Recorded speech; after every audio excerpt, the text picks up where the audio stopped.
ဒီဘေးမှာမြင်နေရတဲ့ဟာလေးက glass house ပေါ့နော်အဲ့ဒါလေးကမှန်လုံအိမ်လေးတွေအိတ်ထဲကိုတော့မရောက်ခဲ့ဘူးတကယ်ဟိုကမှခြေထောက်နဲ့ဆင်းပြီးတော့သွားရင်သွားလို့ရတယ်ဒါပေမဲ့အချိန်သိပ်မရှိတော့လို့ glass house တဲ့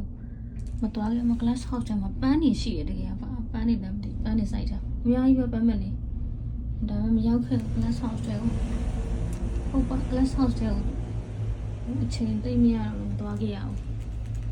မမလည်း view ကောင်းတယ်တကယ်အခုနေရတဲ့ထောင်ကြီးတွေကဘာတာဘာဘေးဒင်းဆိုလာပဲအဲ့ရဟိုးဘာမှရှိနေဟာကတိုကျိုဖို့တာဝါ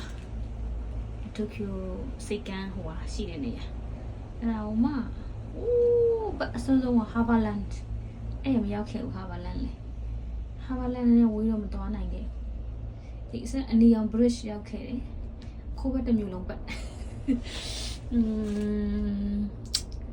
အဲ့ဘေးဒင်းတွေလည်းရောက်ခဲ့တယ်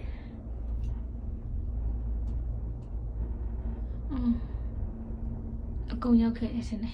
ဟုတ်တယ်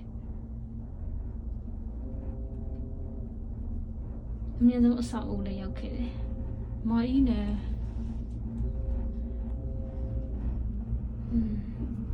ဟိုးနီနီရအတိုကျိုမောခိုးဘက်ရဖို့တာဝါရောက်ခဲ့တယ်။အိုးအစွန်းဆုံးမှရှိနေကျွန်းတစ်ခုတည်းကွဲနေဟာဗာလန်ချ်မရောက်ခဲ့။